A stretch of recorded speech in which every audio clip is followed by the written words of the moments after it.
Selamat petang. Satu lagi tamparan hebat, luar biasa diterima oleh Muhyiddin Yassin.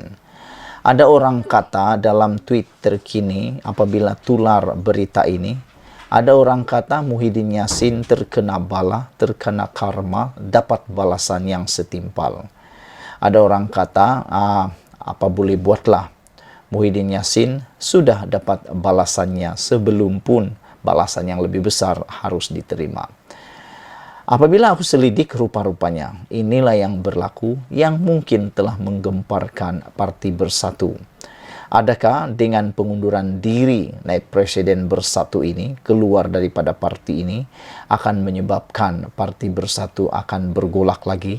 Dan mungkinkah akan tiba-tiba bubar pula? Aku pun tak tahu.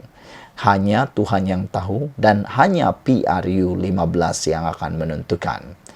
Semua ini berlaku, saudara, gara-gara tidak puas hati isu kerusi naib presiden Bersatu keluar parti. Siapakah naib presiden Bersatu yang keluar parti ini?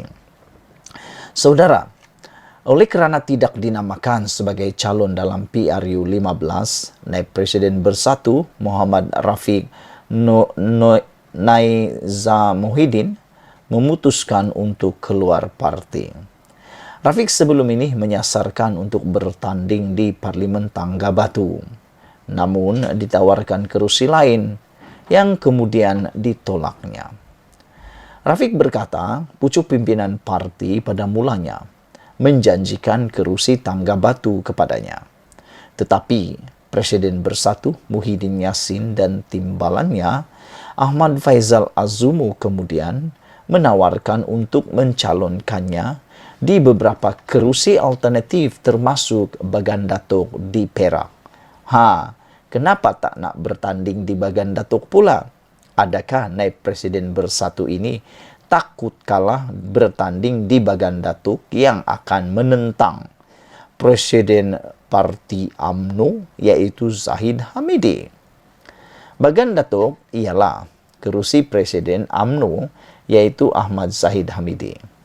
Pakatan Harapan pula mempertaruhkan bekas naib presiden PKR Samsul Iskandar Mat Akin yang merupakan gergasi yang sentiasa dapat menumbangkan si kerdil ataupun si kerdil ini yaitu Samsul Iskandar Mat Akin sudah terbukti pernah menumbangkan gergasi-gergasi yang lalu.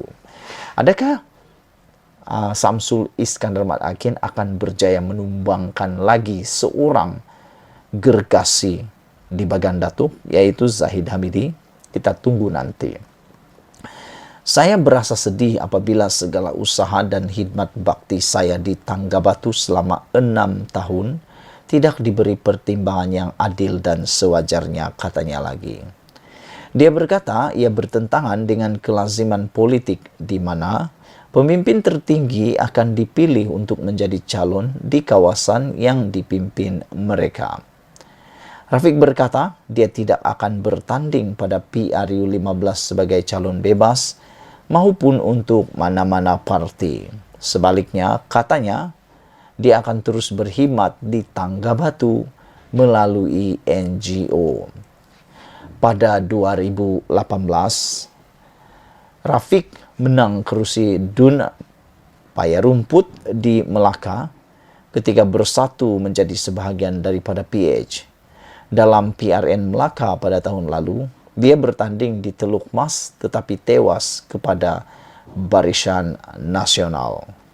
Berikutan kekalahannya itu, dia meletakkan jawatan sebagai Ketua Bersatu Melaka dan Perikatan Nasional Melaka.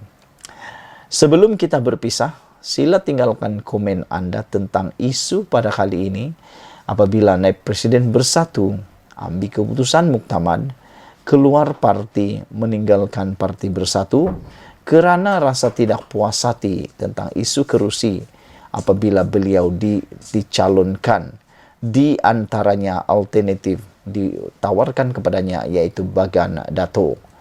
Manakala apa yang diinginkan oleh beliau ialah untuk bertanding di Tanggabatu. Persoalannya ialah mengapa sebenarnya beliau tidak mau bertanding di di Baganda tuh. Ada orang tanya, adakah takut kalah atau bagaimana? Tinggalkan komen Anda, tekan butang subscribe. Kita jumpa lagi. Jadi saudara-saudara sekalian, aku nak ulang sekali lagi, seakan-akan PBM ini terpalit dengan apa yang dialami oleh PKR apabila Zuraidah meninggalkan PKR pada langkah Sheraton yang dahulu. Apabila dia berada dalam PBM, pun ada masalah besar dalam PBM apabila berlaku persaingan perebutan pula kuasa antara presiden. Dan itulah seperti yang aku kata tadi, PBM mungkin akan bakal dibubarkan. Lebih-lebih lagi apabila kalau ROS mula campur tangan dalam penyelesaian isu ini. Tentunya ROS tidak suka untuk melakukan perkara tersebut. Jadi saudara-saudara yang dihormati sekalian, apa yang berlaku selepas ini ialah apabila dijangka Zuraidah tidak akan dapat bertanding pada PRU 15 kali ini. Ini semua karena mungkin beliau tidak punya tempat atau tidak diberikan watikah pelantikan sebagai calon oleh Leri Sheng. Dalam kenyataan semalam Leri Sheng berkata tindakan itu diambil karena penglibatan berterusan beberapa orang atau 12 orang dalam parti PBM yang didapati menggugat kepentingan parti dan kepimpinannya. Leri Sheng mengatakan, saya menolak dan mengutuk muslihat politik yang telah menjejaskan kepercayaan kepimpinan saya dan telah menyebabkan banyak kekeliruan kepada ahli parti dan masyarakat umum, kata Leri Sheng lagi. Oleh itu, jawatan mereka akan digantung sehingga jawatan kuasa tata tertib ditubuhkan untuk meneliti perkara itu selepas pilihan raya. Jadi selepas pilihan raya, barulah keputusan diambil. Makna kata, apa jadi dengan Zuraidah Kamarudin?